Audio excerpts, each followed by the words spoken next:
Good morning, everyone, and welcome to the City of Dublin Business Webinar on Learn about Web Accessibility and how to use it to increase your revenue.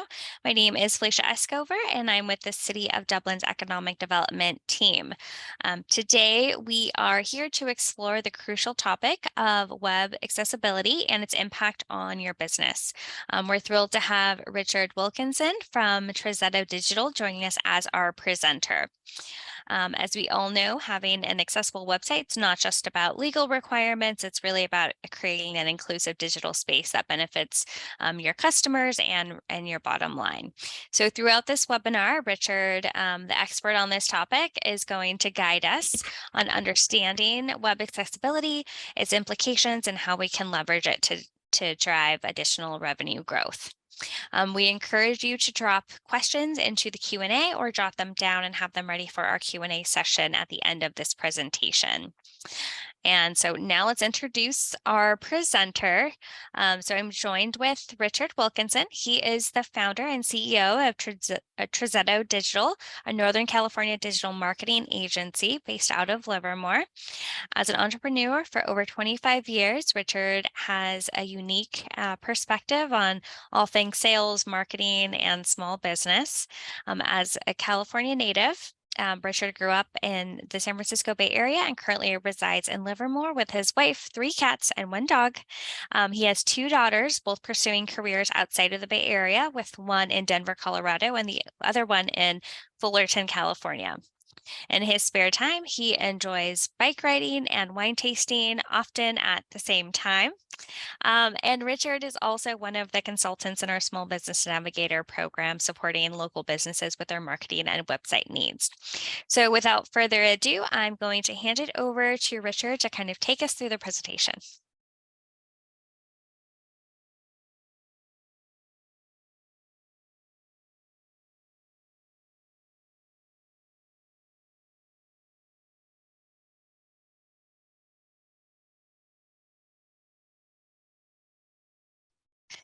Okay, Richard, and you're on. We see your slide, so whenever you're ready, feel free to get started.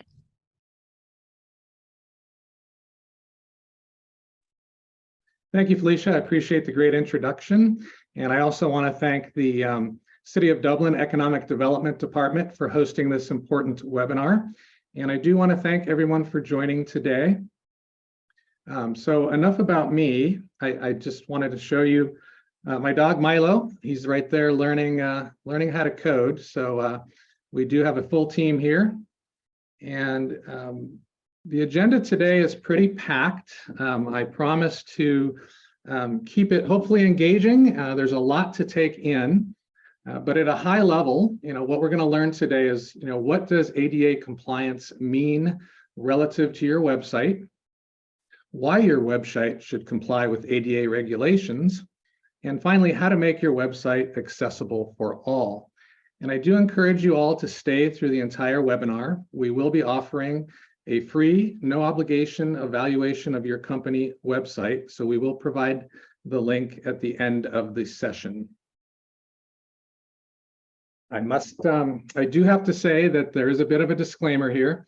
Some of the subject matter today is legal, and I do need to say that Trizetto Digital is not an attorney. We cannot give legal advice. The information we're providing today is current as of today to our knowledge, but we do recommend that any of you interested in this topic should seek legal counsel to understand how the laws might affect your particular business. So enough of that. So for us to understand what ADA compliance means relative to your website, we really have to go back over 30 years ago and understand that the ADA, which is the Americans with Disabilities Act, was first established in 1990. And the entire point of that law was both a civil rights law to help against discrimination of Americans with disabilities, plus it imposed physical accessibility requirements in the workplace and for accommodations in public transit buildings. And really the core principle of ADA is equal access for all. And throughout this conversation, that topic is going to continue to come up again and again. And so some of you on this webinar may actually be young enough where you didn't live life seeing scenes like this.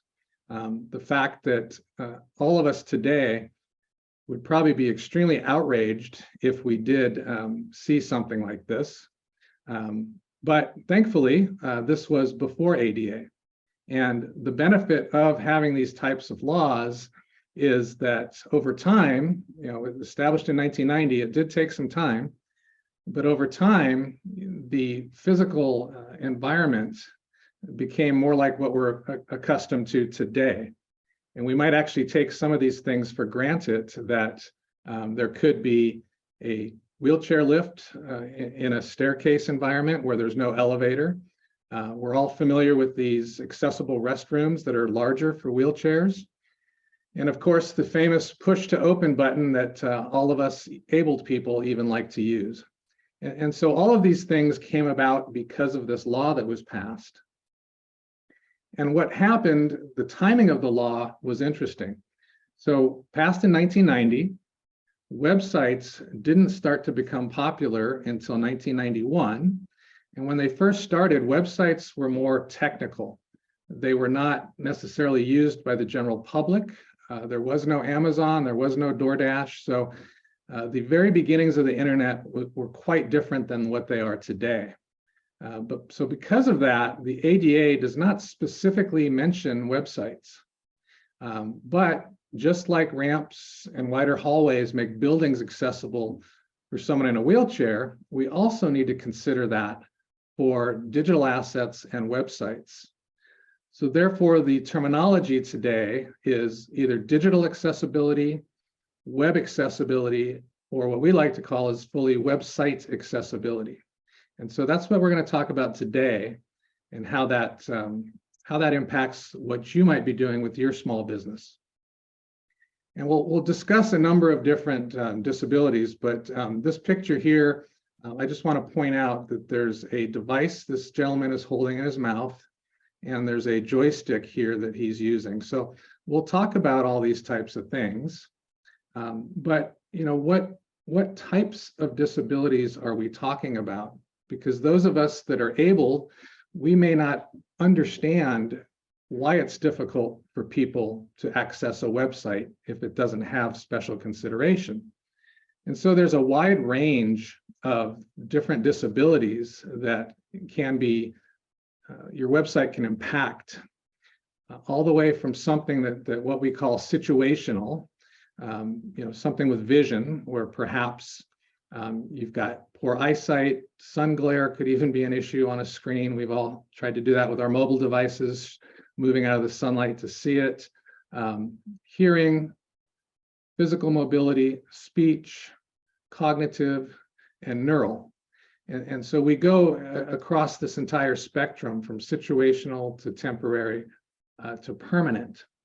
And that's really what we're talking about today, is how this impacts people. And just like with the ADA, before ADA, you saw the wheelchair couldn't get up the stairs. Well, I want you to imagine in your mind what it might be like for somebody with a disability to use your website today. And here's a gentleman, your website is obviously not closed, but to him, it's closed.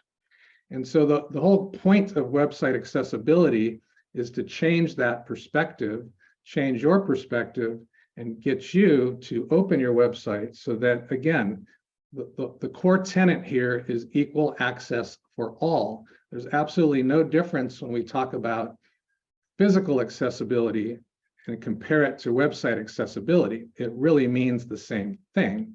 The steps to get there are slightly different, because obviously a website is more technical. And I would say that whenever we talk about this topic, 99% of people don't have a clue that they're doing something wrong.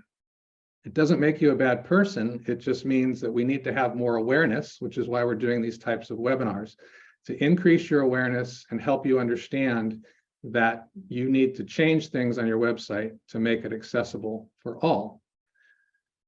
So let's start talking about what specifically that looks like. And what that looks like is people utilizing different technology than you might see in your everyday life. Here's a person that's blind, and she's using a Braille keyboard. So it's a special keyboard.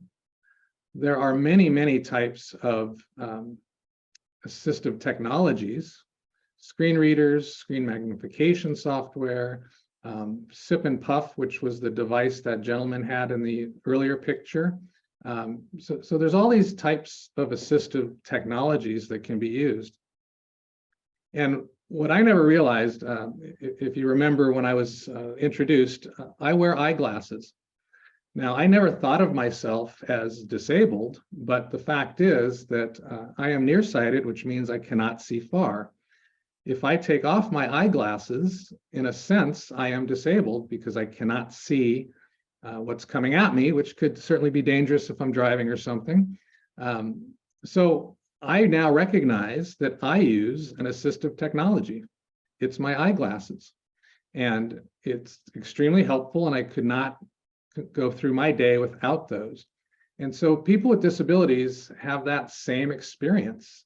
They use assistive devices all day long, and it's natural to them. So what I'd like to do is share a video of somebody using a screen reader, because I think the best way for you to understand some of these limitations and how difficult it is to actually witness somebody. I'm going to play this video from Mark Sutton. He's with the University of California in San Francisco, and he did this demonstration. Let me go ahead and play that here.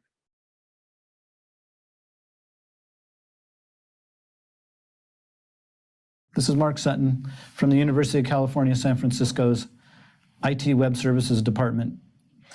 Here today with a brief tour of screen reading technology.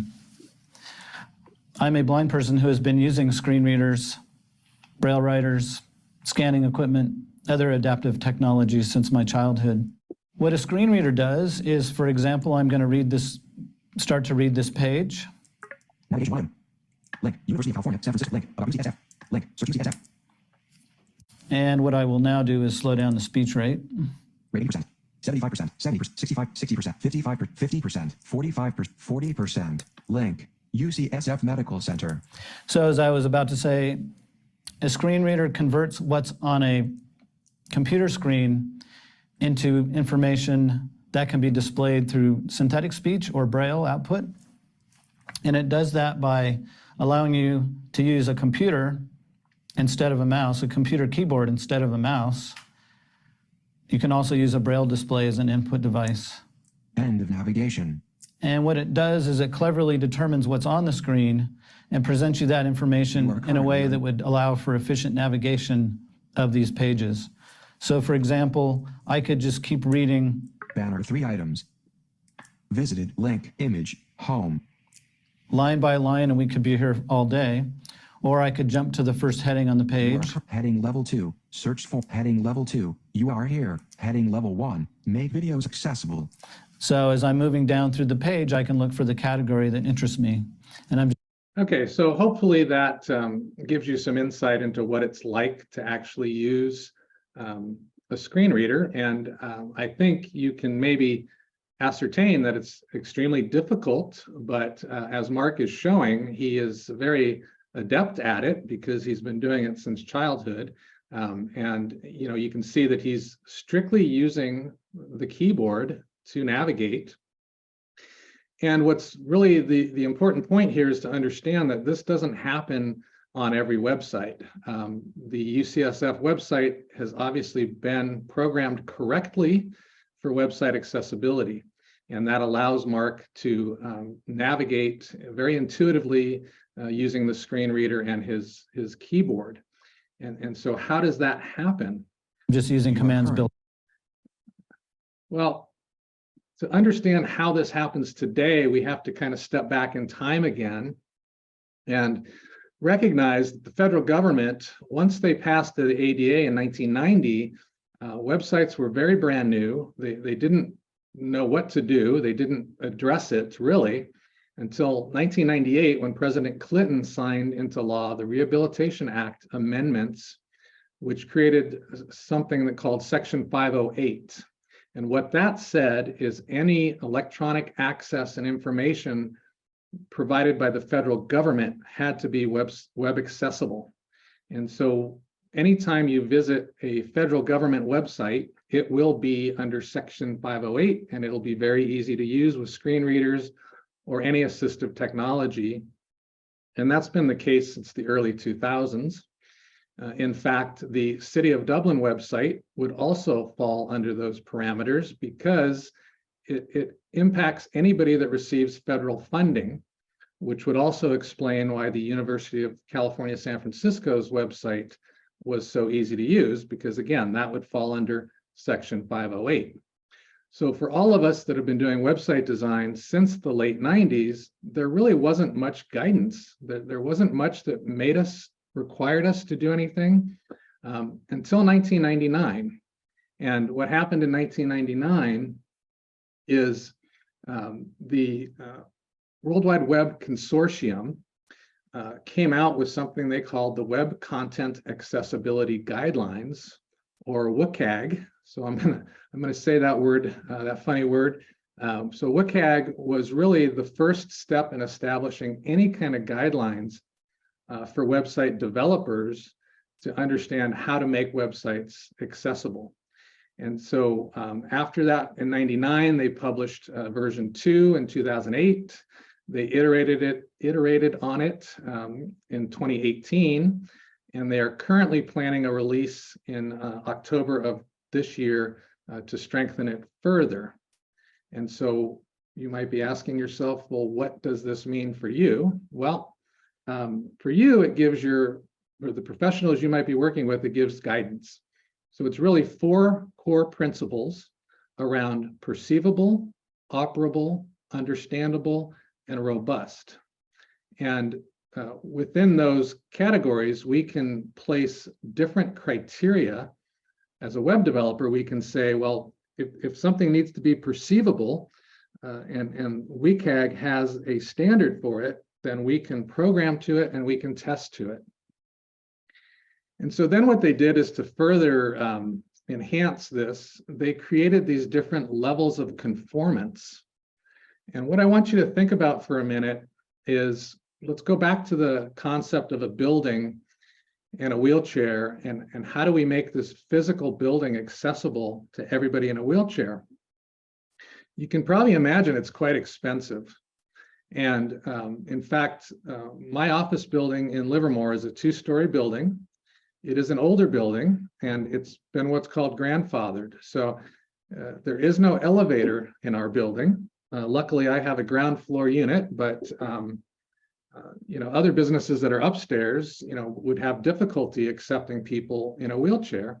But the federal government recognized that it would be quite expensive to force everybody to do this. And so the building owner does not have to comply with ADA unless he does a significant amount of renovations, and then he'd be forced to put in an elevator. And so the same concept held true for websites. If we're going to make websites accessible, we can't make them so expensive that people can't afford to do them. And so within the standards, there's 3 levels. So A is the lowest, AA is mid-range, and AAA is the most difficult to achieve. Most of our work that we do today is in the AA range, just because it's both affordable and it handles the bulk of the issues. And so what are those types of things, and how many of them are there? Well, again, I refer to them as success criteria, which is what they are. And within each release, there were a certain number of criteria that had to be met. And then each successive release had to be met to meet if you met 2.1, you had to also meet 2.0. So it was inclusive. So if I'm going to be considered WCAG 2.1 level A, if I've passed those criteria, I would have to do 30 different things as a web developer in terms of making sure certain things are programmed correctly and testing them. And so you can see how this kind of adds up. And if I'm going to go to the highest level, AAA, it's going to add another 28. So then in total, if I went for that, there would be 78 success criteria, which again, you can all relate that back to cost. The more that we have to do as web developers, the more it's going to cost. And in fact, this latest revision, when it comes out, is going to add another additional 9 success criteria. And so it would be helpful for you guys to just see maybe, what some of these criteria are so that you have a better understanding of them. And again, with 78 of them, it's difficult, especially in a webinar environment, it's difficult for me to show you those on a live website just because we don't want technology glitches to get in the way. So we've just kind of taken some of the most common ones, and we want to show you, exactly, what category they fall under and why they fall under that category. And maybe they'll become obvious to you when you look at your website. So the first one is something that's color contrast, and it falls within the perceivable category. And if you look at these blocks over here, you'll notice that it says high contrast, which is good because it's a black background with white font. And then if we reverse that with a white background with black font, it's still good. But what happens when we go to like a teal background with, maybe just a slightly darker teal font? You can see right away that that's a poor contrast. And if I was somebody that had some kind of disability related to contrast, I may not be able to actually read this. It may just look like a block of teal text, or I'm sorry, just a block of teal without any text. And so this is probably the easiest one to figure out. This is the one we run across on almost every website. And the reason is most people, including us, you can see our logo down here, we want to use our brand colors, which from a marketing perspective, that's exactly what you should do, is try to use your brand colors and everything. But sometimes your brand colors don't work on the type of background or the type of color. So you have to shift maybe the particular color to make sure that you fall within these guidelines. Another one that's pretty easy to understand is, and again, it falls under the perceivable one, is any type of image. So here's a cute dog. This is not my dog, but I love dogs, so I thought this would be a good picture to reference. When we look at this as sighted people on a website, we can kind of infer what's happening. We can see the dog licking his nose. Maybe his owner just gave him some peanut butter or something, that he enjoyed and he continues to lick. But a non-sighted person has no idea what this image is. And if we're going to talk about marketing, it's also helpful to understand that Google does not understand what this image is. And so for any of you that are trying to get ranked in Google, it's also helpful to look at this criteria, which is called our alternative text. What we do as developers is there's code behind this picture, and we can describe what this image is. We can put in specifically a dog licking himself after eating peanut butter. And so what would happen is, Mark with the screen reader, he would get to this image and his screen reader would read that to him so that he can visualize what this web page is all about with this dog and his tongue sticking out, as well as Google. You can put keywords, you can put descriptions of your products, that maybe you sell peanut butter for dogs. And so you have this picture, and that would be the description you put for Google to pick up on.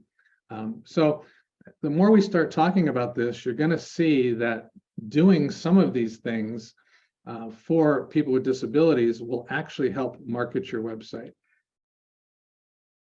Another one that you might have noticed, when I was playing the video with Mark, I had turned on closed captions.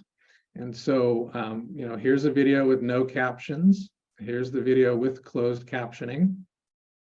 Again, I don't know the ages of everyone on this webinar today, but my kids are in their 20s and they absolutely love using captioning on everything. And so we fight constantly on our Netflix account. Every time I go to watch something, I particularly don't like reading. I just like watching. And for some reason, they both like, reading the captions. So I don't know if it's a generational thing, but at any rate, anybody that, has issues with hearing or closed captioning is another perceivable issue.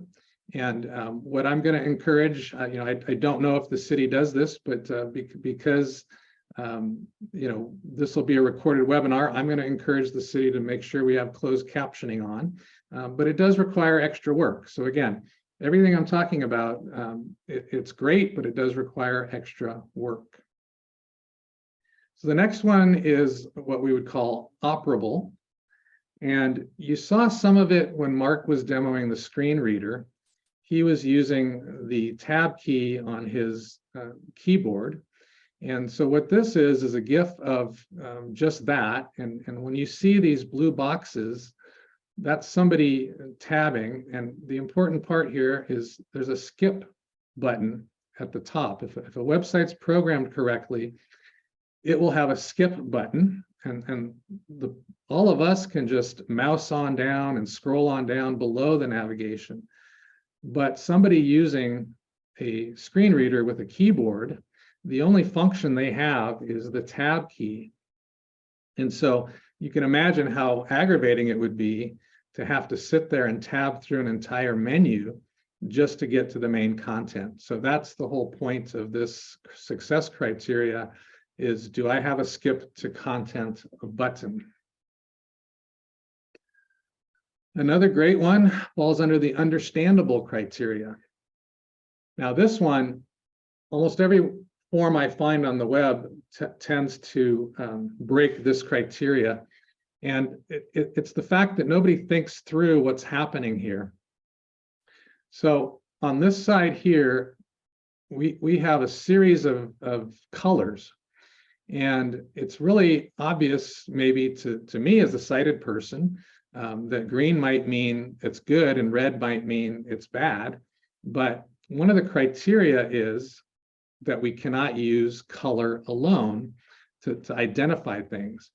And so when we look at this more obvious side, which is somebody would have done some extra coding to make it more obvious, having the green check mark and the red X is a bit more obvious to people because, again, if you were not able to see green, if you were colorblind, you would still see a check. And if you couldn't see red, you could still see the X. So you might know that there's something wrong, as well as having this additional text that describes what the problem is. Because again, if we go back to Mark and him trying to use a screen reader with a tab key, how does he get into these fields to start typing what he wants? And once he hits submit, how does he know what's wrong with it? So again, you really have to look at this from a completely different angle to understand what might be wrong with the website. And the final standard is robust. Now, being robust means that your website will be able to handle all the different accessibility tools that somebody needs to use. And it's hard for me to demo that. I think the best demo I could give you was the video of Mark using the screen reader, because part of the cost that goes into creating a website that's accessible is the fact that we have to have humans do testing. We'll talk about some shortcuts that people try to take when they do website accessibility. There is unfortunately no shortcuts. The best way to make a website accessible is through proper coding of the WCAG standards and human testing. And so again, we've kind of gone through all the standards. So hopefully that makes it a little less technical for you, and hopefully you can understand that. So let's get down to tax here. What is it that you want to know in terms of why should your website comply with ADA regulations? And we've covered some of it through the conversation here. But the very first point I should make to you is that, well, it's really the right thing to do.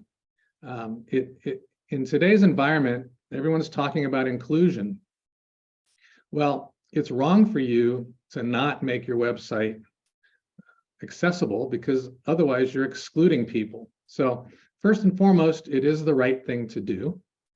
Secondarily, it does create a better user experience, which can get you ranked higher in Google. So from a marketing perspective, the whole lead into this webinar was how to make more revenue. And so, we're starting to get into the point here. The point of all this is, if you make it more inclusive, number one, you're going to open up your audience, and number two, you're going to get ranked higher in Google. So those are all things that can help you make revenue. And the final point, which I never lead in with, but it can be a legal requirement depending on your state. And unfortunately, there have been a series of lawsuits that have started to occur. So we'll talk about that. So let's look at your customer base and getting market share over competitors. You may not be aware that 1 in 4 adults in the US lives with a disability. And so that is 26% of the population. If you're a US-based business, that's 85 million people that are living with a disability. And if you go back to the early picture with your website being closed, is that really something you want to say to 85 million people, that your website is closed to them? If you happen to be a business that is international, it's 15% of the world's population, which is 1 billion people. So the point here is that if you're looking to gain market share over your competitors, the very first thing you can do is make your website accessible. So why does it benefit everybody? I mean, we talked about the gamut, the entire range of all the disabilities, but there's a lot of people that have temporary disabilities. This is somebody that had some eye work done, and for a number of days they could not go out in bright sunlight. That's why they're wearing sunglasses. They also had trouble reading small font, and so anytime you make a website that's accessible for people with vision problems, it does help everybody that might have a temporary problem.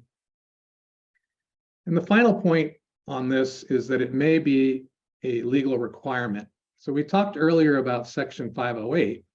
So if you're on here today and you own or work in a commercial business, Section 508 does not apply to you unless for some reason you're getting federal funding. In California, however, there is the Unruh Civil Rights Act, which amazingly was established in 1959, and it protects consumers from discrimination by all business establishments in California. Now, obviously, there was no internet in 1959, but what courts have already been ruling on is that the Unruh Act in California can be applied to a website that is not accessible. So that's something to be aware of. There is a growing movement by both the Department of Justice and the federal government to kind of go back through and fix the missteps of the ADA law. So the Department of Justice in spring of last year started talking about how an inaccessible website can exclude people as much as steps to an entrance to a physical location. And so with that said, you're now starting to see pressure because there's been so many lawsuits. And also we've got some federal legislation that was presented last September. It's called the Websites and Software Applications Accessibility Act. And it would require that entities that are covered by the ADA maintain their websites and software applications so that they're accessible for Americans with disabilities.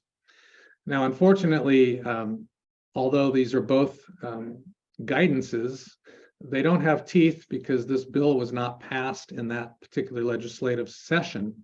But the point being that once you start to see these types of things crop up, it's not going to be long before they become law. And at that point, you're going to be behind the 8 ball. So the sooner you can do something to get your website accessible, the more ahead of the curve you'll be. And again, the final reason, which, we never like to lead in with, but it's a fact that since 2018, the number of lawsuits have increased exponentially. It is unfortunately what's called predatory lawsuits. And what that means is there's a disabled person, let's say in Florida, who is not necessarily using any of these websites, but they find a law firm, and there's the top 10 law firms are engaged in 80% of these cases. So this disabled person works with this law firm, and they say, well, I can't use this website in California to order anything, so let's sue them. And again, it's unfortunate that it's happening.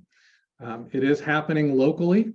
It is not something that is, remotely. It is happening here in the Bay Area. Last April, there were 50 wineries in Napa that were sued, and it was an individual in Florida that brought the lawsuit.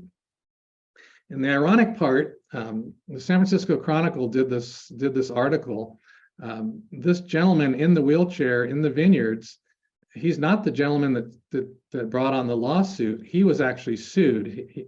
His family winery in Napa was sued by this gentleman in Florida. So it's ironic that a disabled person is suing another disabled business owner. The lawsuit was asking for $28,000. The winery settled for $8,000. I want you to remember those numbers because we do have a slide about how much all this costs, and it's significantly less than both of those numbers. Okay, so we've gone through quite a bit. Hopefully you're still with me. Let's talk about the steps that you can take to make your website accessible for all. The very first thing you need to do is evaluate your current website to understand how well or poorly it complies with ADA and WCAG. Now, maybe you got lucky, maybe you worked with a great developer and your website is accessible. But, the only way to tell is through some testing. The other thing you need to do is hire a qualified web developer that knows WCAG.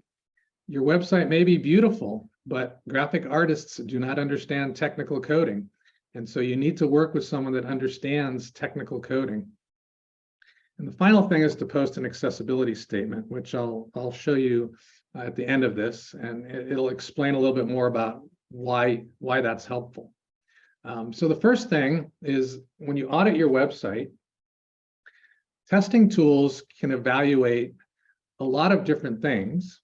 And as I mentioned earlier, a lot of the accessibility criteria can only be evaluated by a human being, but some of these tools have become quite efficient at least picking out a lot of the common issues. And so if we look at this pie chart, this particular website that we evaluated, a lot of the things are things we talked about. Ensure text has sufficient contrast, specify alternate text for images, ensure form controls contrast sufficiently with their backgrounds. So really, almost 50% of this website's problems are some of those things that we showed you earlier, and they're fairly easy to fix. Now, again, these tools look at the spectrum of different types of issues, and so some of them may not be as easy to fix, but you get the point. Is the first step should be understanding where you are. The second step, working with a qualified professional. If you prioritize the low-hanging fruit, in other words, color contrast is something, if you took care of color contrast right away, you might find that your website is far more accessible than if you delve into some of the more difficult things. So work with your qualified professional to prioritize. The thing I want to caution you on is what we call the quick fix.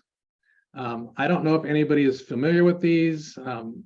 They're called web accessibility overlays. If you go on a website and you look down, typically in the bottom right, sometimes it's in the bottom left, there's a floating little round icon of a person who, I suppose you're supposed to understand that this means that click on this if you're disabled. So that's kind of problem number one. If I can't see it, how do I click on it? Problem number two is, well, if I'm disabled, why should I have to do something extra? If we go back and think about ADA, equal access for all, I shouldn't have to, aside from using specialized technology like a screen reader, I as an individual shouldn't have to do anything different than anybody else to use your website to make it equal access for all. So these overlays are extremely bad. Most web developers are selling them because they don't want to take the time to do the right thing, which is do the hard programming. They can cost you anywhere from $39 to $200 a month. And what happens once you stop paying, whatever they're fixing goes away. And in fact, they don't fix much. 700 industry experts have signed a petition to eliminate these companies, but unfortunately, they are going as strong as ever. And what I want to do again is show you an actual user, because when you see somebody that is disabled and hear them, I think it's impactful.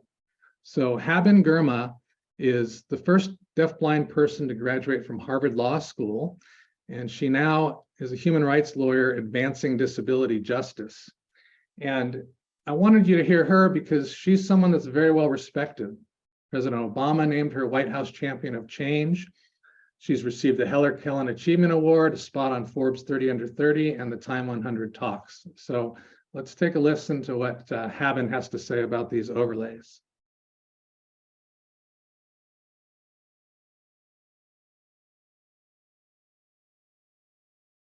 It's a myth out there that you can rely on AI for all your accessibility needs. AI is great in certain very specific situations, but these companies out there, there are many of them, so it's not just one. They're claiming you can add one line of code and then your website will be accessible given their AI-based accessibility solutions. It's extremely frustrating to me and many of my blind friends that millions of dollars are being poured into these companies. One of these companies is called Accessibility, and I went to their website. I'm blind, I'm a screen reader user, so I navigate websites using a screen reader. And on their own website, I encountered barriers. If I'm finding barriers on their own website, how can I trust them to make other websites accessible? I don't trust them to make other websites accessible. And I'm not the only one. Over 400 accessibility experts and allies have signed a document describing the harms these services cause. Beware of companies claiming to use AI-based solutions to make websites accessible. Avoid these companies. Take full responsibility for accessibility. Disabled people are 1 billion people around the world. That's a huge market. When you invest in accessibility, you get more customers, more revenue in the long run, and your product is better overall. Invest in real accessibility solutions. If you enjoyed the video, Okay, so hopefully that had an impact on you. It kind of goes along the lines of what we were talking about, for this particular webinar in terms of increasing your revenue. And so Haben, made some good points there about investing in accessibility to help you with your revenue. So let me go. We're almost done here. One more. video, drop a Sorry, I got locked in here. comment, like the video. we're subscribed. Sorry about that. Video looks like it locked me out of my my session here. So let me pause that for a minute and get back into it.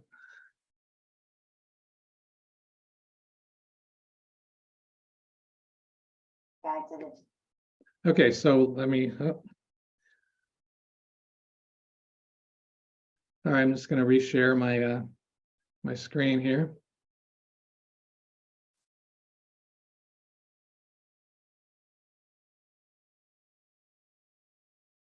Bear with me, I'm almost there. And Felicia, we're almost done, so I don't know if you have any Q&As, but we'll get to that in a minute here.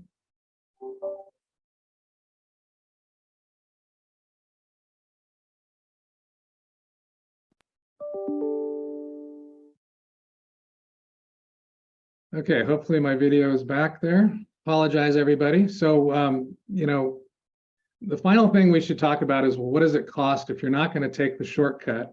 What does it actually cost? And so there's two ways of going about this. There's what's called remediation. So if we look at your website and we come up with all these issues from the testing tools, we can go into your existing website and you know, make the changes to fix it.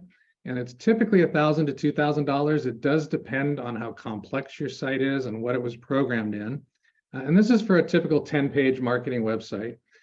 You can also look at just starting from scratch. I mean, building a new website typically ranges from $2,000 to $3,000. And so, you know, depending on how old your website is, it might actually be beneficial instead of, you know, remediation is just building a new website.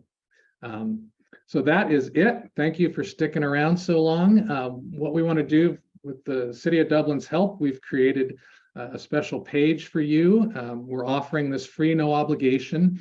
And the reason it's no obligation, we're happy to do the test, evaluate it. We're happy to talk to you about it. You're under no obligation to use our services. This message today was really public awareness. If you have a web developer you'd like to work with, having this scan will help you start the conversation with them and help you make your website accessible to all. So thank you very much, everybody. And thank you, Richard. That was very thorough, and I feel like I learned a lot, and I'm sure the folks attending also picked up some great tidbits. So if folks have questions, feel free to drop them into the Q&A and chat, and we'll go ahead and kind of answer some of those questions as time allows. To get us started, you talked about businesses can do the scan to get a sense of where they're currently at. Are there other things that businesses could do, say today, to take a step towards being more accessible in their websites? Well, I think just you know, being aware that there's an issue is the first thing. So without the scan, the thing they can do would be to look at just visually look at their website, and maybe they can pick up on some of the things.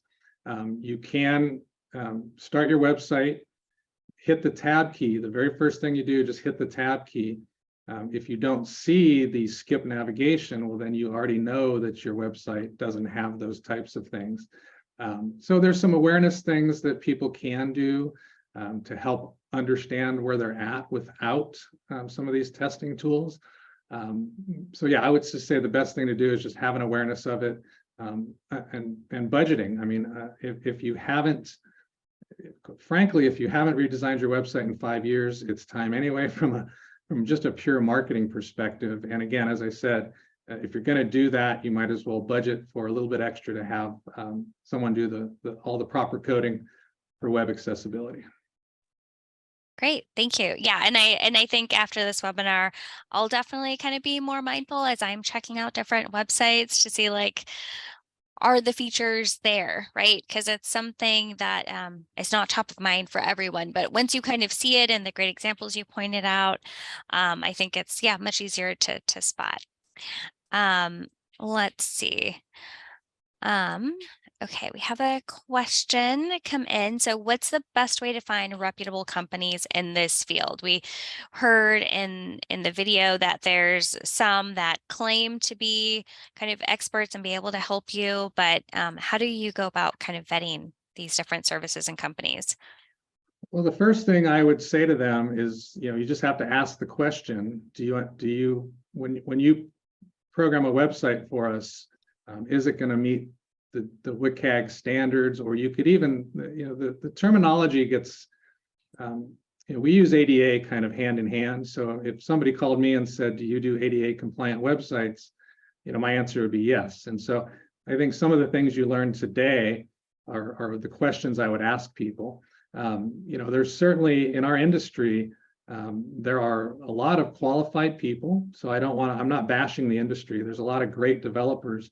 But what we see from a marketing perspective is often a great designer who can make a beautiful website may not understand some of the things necessary, both from a search engine perspective as well as from an accessibility perspective. So you may have to utilize one agency to do development and another agency to do your marketing. But that would be the first question I would ask. Now, if they tell you, if they say, oh, we're very reasonable, we have these overlays, they'll solve all your problems, I want you to run. Those are not the type of people you want to work with. So anyone's pitching overlays, those are not people that understand what they're doing. Thank you for those tips. One kind of final question for you. So you work with a lot of businesses, some local. Do you mind sharing some of the success stories that you've seen, or just some case studies of folks that have had some benefits and real results from kind of being compliant with these different standards? Yeah, I mean, we've had a number of different feedback from clients in terms of, when we've redesigned their website, in particular, one client that does legal work, he was surprised. He didn't feel like his website was bringing him any business. And, as soon as we redesigned it, he started getting calls. And, that's not necessarily speaking to, just some of the marketing work we've done. We also made his website more accessible. And so I think what he was finding was that he was getting, as somebody in the legal field, sometimes people were having problems filling out his forms. And so what he was finding is more and more people are filling out his forms because, again, ironically enough, even a sighted person can benefit from some of these techniques to make the forms just make more sense. And so those are some of the things that we've found from just a general public. We also work with a number of city agencies that do require Section 508, and so those are always the types of things where you'll see. We recently did the Amador Valley Industries, which is the garbage company for Dublin, and although they're a commercial business, because they work with the city, we made sure that their website was also accessible. And so those are kind of the success stories that the more we do, every website we build, it just gets us closer to equal access for all. Great, thank you. And I said that was the final question, but I'm going to ask one more to kind of wrap things up here.